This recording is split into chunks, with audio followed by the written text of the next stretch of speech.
ক্ষমতাচ্যুত সাবেক প্রধানমন্ত্রী শেখ হাসিনার বিরুদ্ধে জুলাই-আগস্টের মানবতাবিরোধী অপরাধে দায়ের হওয়া প্রথম মামলার বিচার কাজ শেষ হয়েছে। রায়ের জন্য অপেক্ষমান রয়েছে। এ মামলায় তার বিরুদ্ধে ৫টি অভিযোগ আনা হয়েছে। এছাড়া ২০১৩ সালের ৫ মে শাপলা চত্বরে হেফাজতের সমাবেশে হত্যার অভিযোগে শেখ হাসিনার বিরুদ্ধে আন্তর্জাতিক অপরাধ ট্রাইব্যুনালে মামলা রয়েছে। গুমের ঘটনায় ২টি মামলা চলমান। এতে সাবেক স্বরাষ্ট্রমন্ত্রী আসাদুজ্জামান খান কামাল, পুলিশের সাবেক আইজিপি চৌধুরী আব্দুল্লাল মামুন, সাবেক একাধিক সেনা কর্মকর্তাদের আসামি করা হয়েছে। এসব মামলার অগ্রগতি তুলে ধরেন প্রসিকিউটর। ওনার বিরুদ্ধে শাপলা চত্বরে যে ২০১৩ সালে যে গণহত্যার অভিযোগ আনা হয়েছিল সেই মামলাটি তদন্তাধীন আছে। আরও যে ২টি মামলা ইনফোর্স ডিসঅ্যাপিয়ারেন্সের অভিযোগে ওনার বিরুদ্ধে চলছে, সেটি তো আগামী যে তারিখের কথা বললাম সেই নভেম্বর মাসের দিন নির্ধারিত আছে।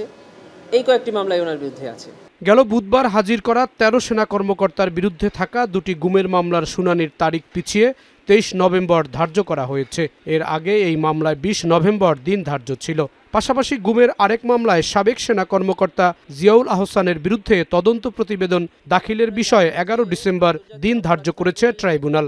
২টি মামলায় এই ট্রাইব্যুনালে হাজির করা হয়েছিল। সেই মামলার পরবর্তী তারিখ নির্ধারণ করা হয়েছিল ২০ নভেম্বর। প্রসিকিউশনের পক্ষ থেকে আজকে একটি আবেদন করে এই মামলার তারিখ পরিবর্তনের জন্য আমরা একটা প্রার্থনা করেছিলাম।